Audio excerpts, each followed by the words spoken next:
In this episode of Man vs. Marriage, it's the playbook. When sex is the problem and the solution. The podcast. How good do you want your life to be? It's really about becoming the best version of yourself that's possible.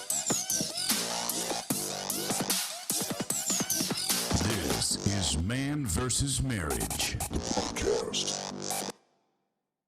Welcome back to another episode of Man vs. Marriage. It is I, the Q Dog, here with my wife, Jeannie Moran. Hello. And we are in the Moran Family Studios, getting down like Julie Brown. MTV, yeah? Anyway, this is the playbook episode, guaranteed to make all your dreams come true, or you get your money back. So, here we go. We're going to start this off with a quote, because I like quotes. I live my life on quotes. It's part of my philosophy, so that I keep myself reminded about what my mindset is supposed to be. So get in where you fit in, bruh. Consistency is king. One and done doesn't improve anything. That's just one of my core philosophies right there. Consistency is king when it comes to changing things in your life. So do not be one of those guys that has emailed me and said, I tried this and this and this once and it didn't work.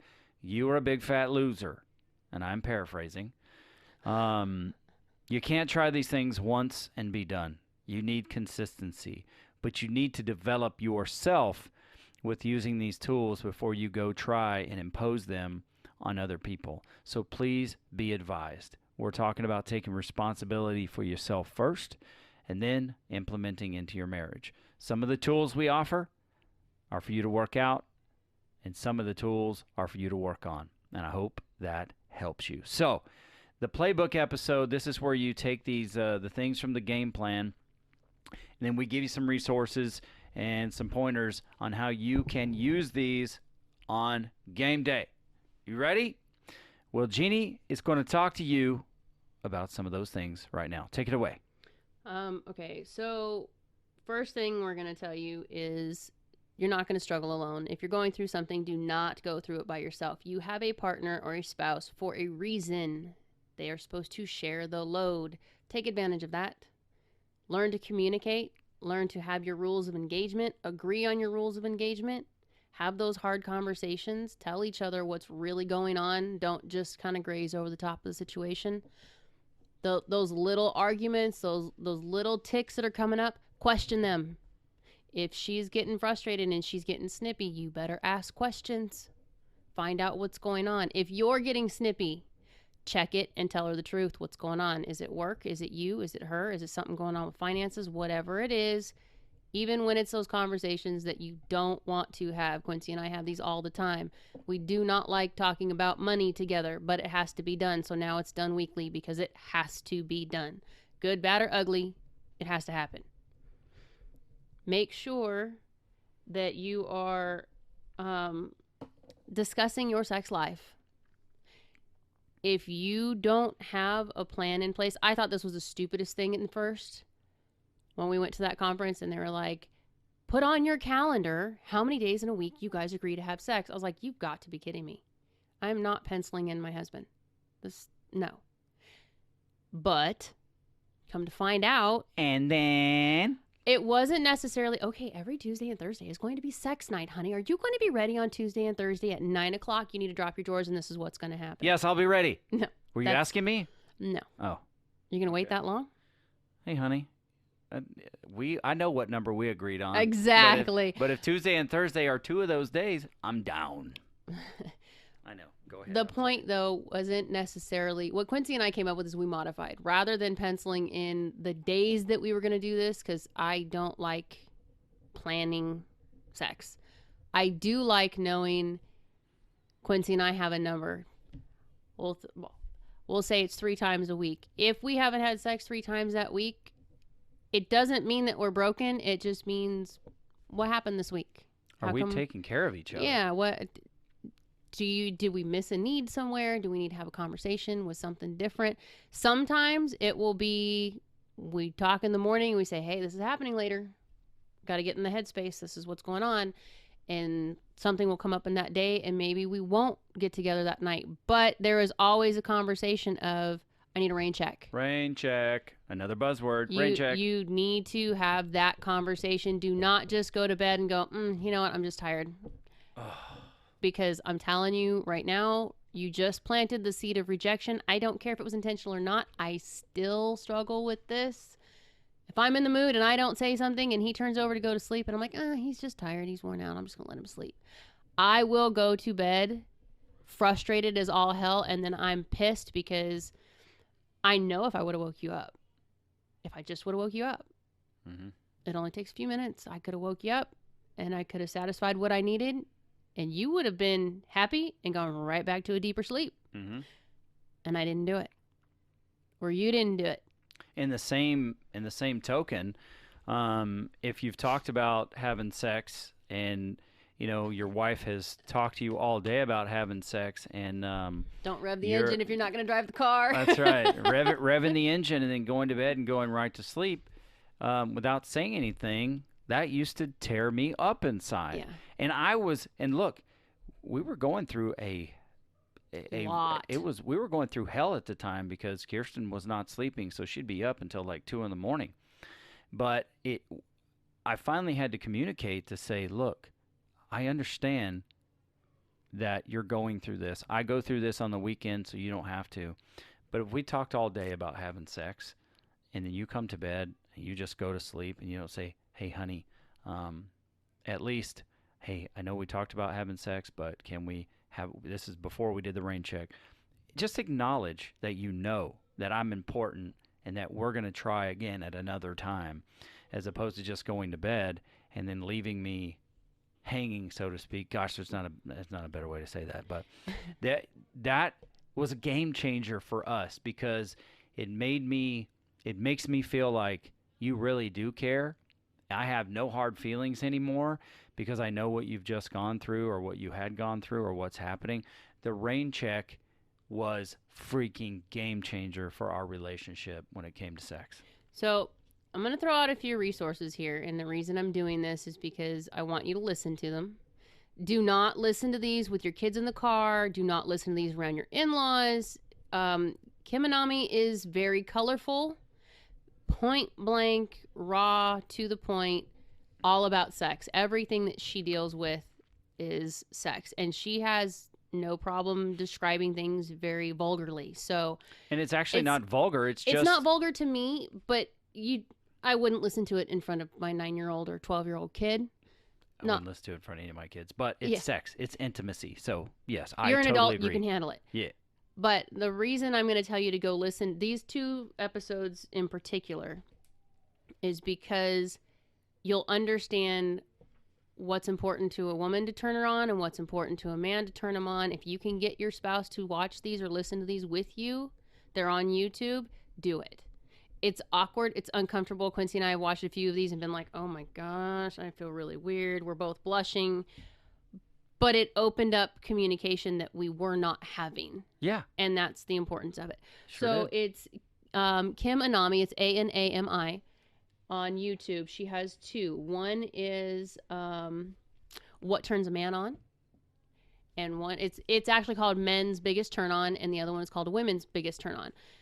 It's going to give you the premise of why that connection is needed. For a man, it's where your source of protection, your source of purpose, your strength comes from. Because in a sexual situation, if the woman is turning you on the way she should be, she's completely open and vulnerable to you and allowing you to basically control the situation. And I'm not saying dominate everything, although it's not a bad thing. That's a conversation for another episode. What I'm saying is that's where there's nothing between you. You're completely naked. You're completely vulnerable. That's the raw point. But it's also where we as women, I want to know that I can trust you, that I can be that vulnerable. So before the sex happens for us as women, we need to know that you're true to your word. you're honest. We need to trust your integrity. We need to know that, you know, we're valued, we're important, and that I don't have to worry about judgments, or, you know, I don't have to worry about not being enough. So that I can be vulnerable. That's the most vulnerable state between two people, is when you're naked and sexual with each other. If you are not firm with each other and know what your limits are, know what your needs and desires are, understand what gets the other person going. I know where to touch Quincy to let him know. And I'm not saying touch is junk, so don't get your heads in the wrong space. Although that's definitely one way to do it. There are certain places that I can touch that tell him this is a turn on spot for him, but it's also a spot that tells him, I know this is turning you on and there's a reason for it. Yeah. I'm not doing it just to get you hard and walk away. I'm doing it because I'm letting you know, without the kids and the whole everybody else knowing, I need this connection and I want this. And it's a very subtle, simple way of letting you know, this is what I'm looking for. If you don't know those things about your partner, if you haven't learned those, you need to have communication. You need to have these talks, because the hard talks and that, dude, you think a hard talk about telling her you just spent $5,000 and now we're in debt is hard? Try sitting down and having an open conversation about your sex life when you can't talk about money. Yeah. It's really hard when you don't have that trust opened, completely open. It is really hard to get to that really sensitive place and go, okay, I need you to stop doing this because it doesn't turn me on. It really kind of creeps me out. Can we do this instead? Yeah. And this has got to be one of the most sacred places of conversation that you have, where you do not make fun of the way the person feels or what they do. I mean, every once in a while, we'll both have a laugh at ourselves, which is cool, but we're not poking fun. We're not using this. There's no sarcasm allowed here.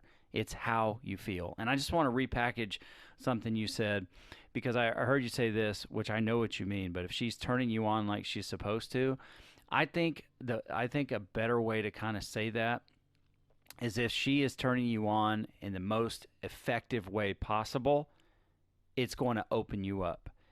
And you, husband, turning your wife on in the most effective way possible, that furthers your experience when it comes to this connection. And I live by the code of she goes first. That is, maybe sometimes it's 2 or 3 times first, but she always goes first. That is a code that I live by, but that works when you're turning her on as effectively as possible. If you go look up Kim Minami, she'll tell you she comes first. That's literally a name of the episode, and there's a reason for it. Yeah. But the reason I'm bringing these up is you need to have these understandings with each other. You need to know what you're going into, because this is the foundation that you build everything else off of. When this connection is made, when this connection is whole and is pure and it's perfect. And I'm not saying it's going to be, there aren't going to be any issues. What I'm saying is, I know that your need is met. You know that my need is met. I'm not going to be interested in looking at somebody else. I'm not going to be interested in trying to get my needs met elsewhere. That's never a concern. Worried about you're having a crap day at work and then you're working late. Okay, is he working late? Those things never come into play, because I know that we're solid there. You are where I come to get my needs met. Gosh, exactly. That's a dirty way to do it, but it's okay. It's all good. Hey, that just happened. So I guess in the game plan, in your playbook on this one, if you're going through frustrations, if you're going through issues, if you've got something that you're just struggling with, make sure that you are talking. Make sure that you are not keeping sex from each other. Make sure that those needs are being met. As those needs are being met, your communication will get a lot better and a lot easier. And as your communication gets better, trust me, the sex gets a whole hell of a lot better. It just makes a huge difference. The more you communicate, the more vulnerable, the more open, the better the orgasms get. No joke. Quincy can attest. It just makes everything a lot better, and it gives you the freedom to be yourself and to explore things that you probably never would have thought of. Very true. And I want you to keep in mind, this is not something that can start tomorrow. This is something that you are creating. You are creating this, okay? So please understand that, guys. Now, one thing you have to do, one thing that is very important to do is to give one another permission to talk about these things. And if maybe you're having a very difficult time suggesting to your wife that you want to recreate some things in your marriage so that you can build these areas of trust and communication, reach out to us.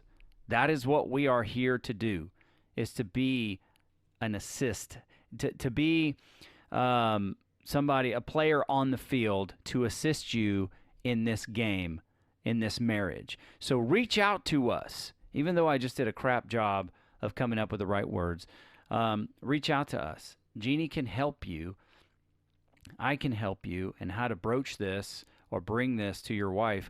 Or maybe, at some point we can jump on a quick telephone call with you and your wife and explain where it is you're coming from and what we, as the Man versus Marriage community, are building within our marriage. And I truly believe that we can help you as a resource to get off the bench, get back in the game. You also wanted to mention the communication episodes. Oh, yes. And as another resource, aside from Kim Anami, go check out every episode in the Man versus Marriage Playbook that says crazy good communication. Because the reason I say every episode is because we give you great tips on communication, and then we also tell you how bad we sucked and how we failed and what we had to do to get our communication back in line. Because we're not putting out there that, hey, we're perfect, we have no problems in our marriage. Heck no, techno.